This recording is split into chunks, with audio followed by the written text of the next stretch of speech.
दोस्तों,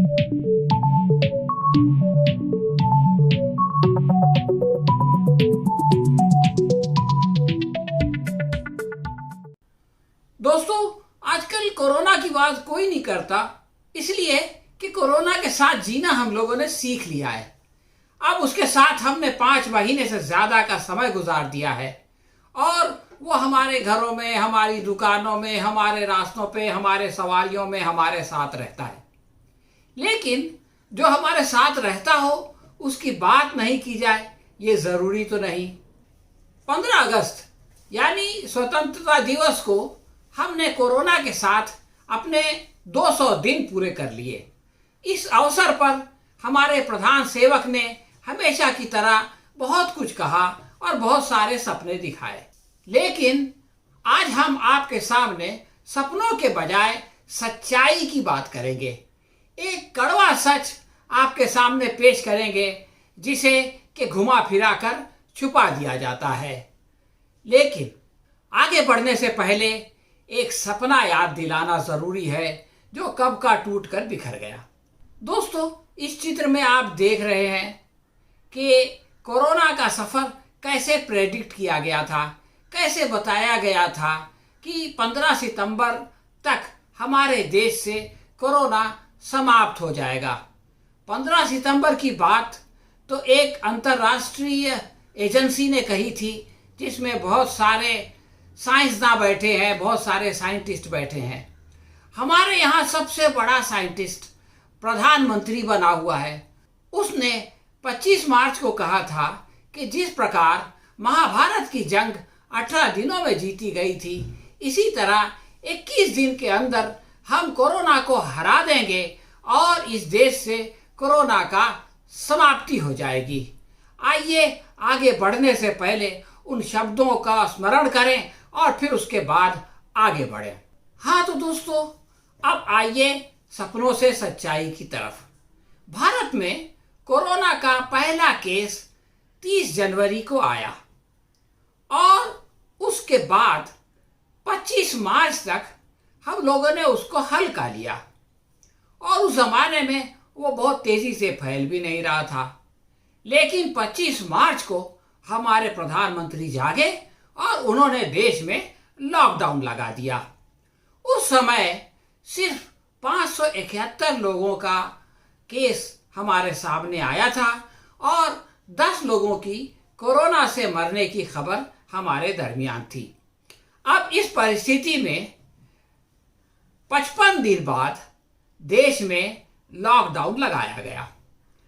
अब ये लॉकडाउन 1, 2, 3 इस तरह से चलता रहा और जब तीसरा लॉकडाउन खत्म हुआ उसके बाद इस लॉकडाउन को खोलना शुरू किया गया। अब आप ये देखें कि इस लॉकडाउन के दरमियान क्या हुआ। लॉकडाउन जब शुरू हुआ तो सिर्फ 571 केसेस थे, लेकिन लॉकडाउन जब समाप्त हुआ तो 1,91,000 केसेस हो गए और शुरुआत में जो मरने वालों की संख्या 10 थी वो बढ़कर 5,395 हो गई। यानी ये इन 67 दिनों के लॉकडाउन की वृद्धि है। उस समय हमको ये बताया गया कि अगर ये लॉकडाउन नहीं लगाया जाता तो ये मरने वालों की संख्या बहुत ज़्यादा हो जाती और संक्रमित लोगों का तो कोई हिसाब ही नहीं रहता। इसलिए लॉकडाउन लगाकर हमने बहुत सारे लोगों को संक्रमित होने से और बहुत सारे लोगों को मरने से बचा लिया। अब साहब 31 मई से लॉकडाउन थोड़ा थोड़ा करके खुलना शुरू हुआ। इसके बाद 15 अगस्त तक की परिस्थिति अगर हम देखें तो जो 5,395 लोग थे लॉकडाउन खुलते वक्त मरने वाले, वो 15 अगस्त तक बढ़कर 44,795 हो गए।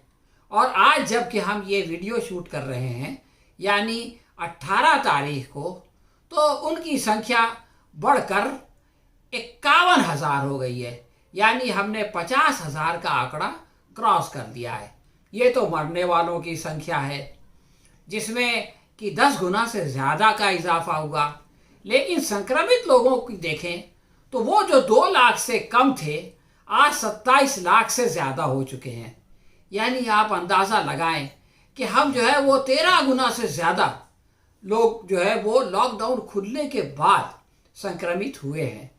अब सवाल ये पैदा होता है कि आखिर ये लॉकडाउन लगाया क्यों गया था? इतने सारे लोगों को इन 67 दिनों में परेशान किया गया, भारतीय अर्थव्यवस्था को तबाह बर्बाद कर दिया गया। इसके बावजूद संक्रमित लोग जो है वो 27 लाख पहुंच चुके हैं और मरने वाले जो है वो 51,000 हो चुके हैं। तो दोस्तों, अब ये प्रश्न तो पैदा होता ही है कि आखिर लॉकडाउन से क्या फ़ायदा हुआ और क्या नुकसान हुआ। ये जो लॉकडाउन का परिणाम आज हम देख रहे हैं, ये कोई ऐसा परिणाम नहीं है कि जिसके बारे में हम नहीं जानते थे। राहुल गांधी ने ये सब बातें हमको बताई थी कि लॉकडाउन से ये बीमारी रुकेगी नहीं, बल्कि ये तो एक पॉज बटन है, इसको हम थोड़ा सा ठहरा रहे हैं, लेकिन जैसे ही ये लॉकडाउन उठेगा ये बीमारी बहुत तेज़ी से बढ़ेगी। उन्होंने ये भी बताया था कि इस लॉकडाउन के अंदर हमको बहुत सारी तैयारियां करनी चाहिए, अपने आप को कोरोना से लड़ने के लिए बहुत ज़्यादा तैयार करना चाहिए। लेकिन इस दौरान हमारे प्रधानमंत्री बीच बीच में आकर के भाषण देते रहे, लोग उनके भाषण सुन सुन के अपना दिल बहलाते रहे। वो तमाम तैयारी जो कि राहुल गांधी ने कही थी वो नहीं की गई और उसका नतीजा वही हुआ कि जैसे ही लॉकडाउन खुला, मरने वालों की संख्या और संक्रमित लोगों की संख्या तेज़ी के साथ बढ़ने लगी और 10 गुना से ज़्यादा बढ़ गई। ये तो भूतकाल की बात है, जो हुआ सो हुआ। अब आगे का जो प्रेडिक्शन है वो और ज़्यादा खतरनाक है। आजकल हर रोज़ औसतन 60,000 नए संक्रमित लोग आ रहे हैं। पिछले 2 दिन पहले तो 67,000 भी आ गए थे। अब अगर हम वो 60,000 का औसत लेकर के चलें, तब भी 31 अगस्त तक इस बात की संभावना है कि संक्रमित लोगों की संख्या 34,80,000 हो जाएगी और जब 30 सितंबर आएगा तो हम लोग 50 लाख को क्रॉस करके 52,80,000 तक पहुंच चुके होंगे।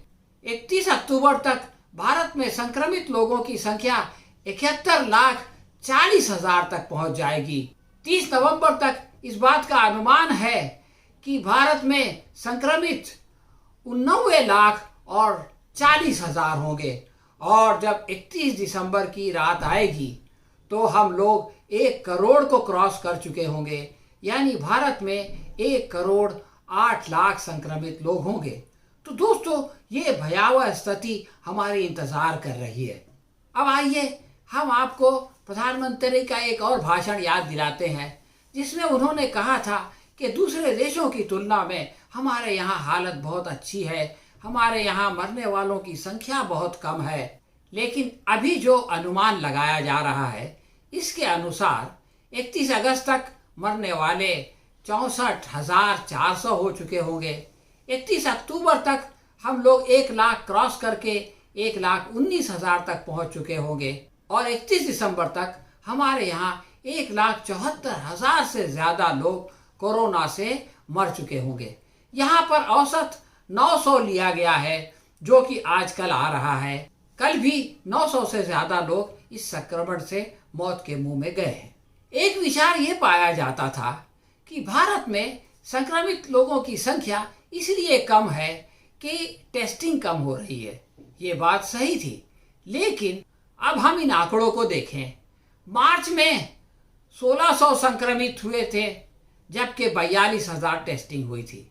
यानी जो प्रतिशत निकलता है टेस्टिंग के मुकाबले संक्रमित लोगों का, वो 3.82 था। अप्रैल में भी ये प्रतिशत 3.86 था, लेकिन अचानक मई के आते आते जब टेस्टिंग की संख्या 29,34,000 पहुंची, तो ये परसेंटेज भी बढ़ के 5.3 पर चला गया और जून में और ज़्यादा बढ़ गया, यानी 7.91% तक पहुंच गया। जुलाई में तो हम लोगों ने 10 को भी क्रॉस कर दिया, यानी जितने लोगों की टेस्टिंग हो रही थी उसमें से 10% से ज़्यादा लोग संक्रमित पाए जा रहे थे। 15 अगस्त तक की हालत देखें तो हम 9.59% पर पहुंच चुके हैं और अब 15 दिन बाकी हैं। इन 15 दिनों में अगर यही रफ्तार रही तो जुलाई की तरह हमारे यहाँ टेस्टिंग के मुकाबले 10% लोग संक्रमित पाए जाएंगे। ये एक बहुत ही भयानक स्थिति है दोस्तों। हमारे प्रधानमंत्री ने अपने भाषण में जिन देशों के साथ भारत की तुलना की थी वो सब तो पीछे रह गए। अब हमारे आगे सिर्फ अमेरिका है, ब्राज़ील है और तीसरे नंबर पर भारत है। अब इन तीनों की तुलना करें तो भी पता चलता है कि पहले 1 लाख संक्रमित लोगों के लिए भारत में 110 दिन लगे, जबकि ब्राज़ील में 68 दिन लगे और अमेरिका में 63 दिन लगे। इसका मतलब ये है कि अमेरिका में संक्रमण बहुत तेज़ी से फैल रहा था जब संक्रमित लोगों की संख्या 0 से 1 लाख के बीच में थी।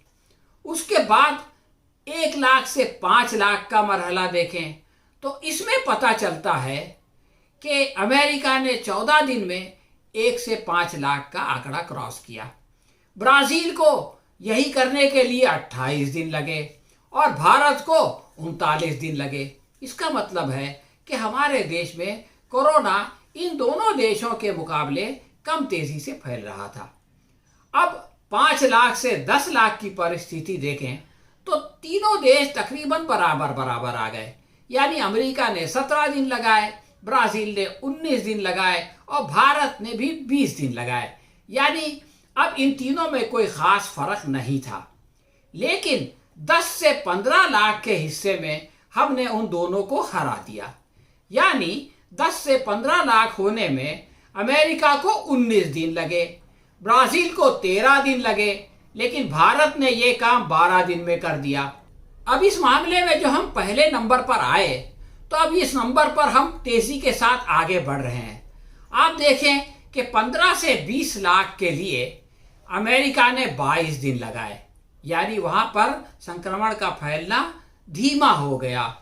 ब्राज़ील ने 14 दिन लगाए, पहले जैसी परिस्थिति थी, 13 और 14 में कोई ख़ास फर्क नहीं है। लेकिन भारत 12 से घट के 9 पे आ गया, यानी 25% कम वक्त में हमने 5 लाख संक्रमित बढ़ाए और 20 से 25 में हमने और प्रगति की और 8 दिन में इस आंकड़े को प्राप्त कर लिया, जबकि ब्राज़ील को 13 दिन लगे और अमेरिका को 18 दिन लगे। तो अब अगर हम अपनी तुलना उन देशों से करें, यानी अमेरिका और ब्राज़ील, जहां पर के कोरोना के केसेस सबसे ज़्यादा हैं, जहां के कोरोना से मरने वाले सबसे ज़्यादा हैं, तो तेज़ी में हम उनसे ज़्यादा हैं। तो वो जो दावा किया गया था कि दूसरे देशों के मुकाबले भारत में कोरोना की स्थिति बहुत अच्छी है, यहाँ पर संक्रमण बहुत तेज़ी से नहीं फैल रहा है, यहाँ पर मरने वालों की संख्या बहुत कम है, ये भी दोस्तों अच्छे दिनों की तरह हवा में उड़ गया।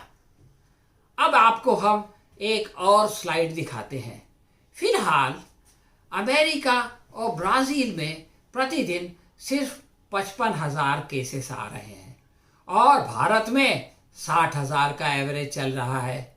यानी हमारी रफ्तार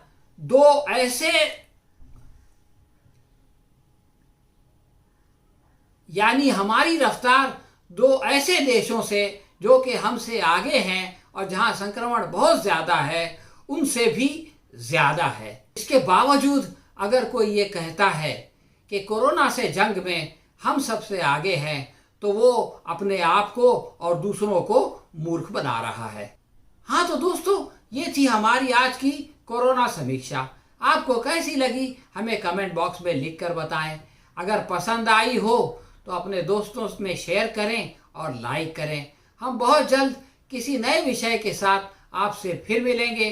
तब तक के लिए आज्ञा दीजिए। अपने आप को सुरक्षित रखिए। शुक्रिया।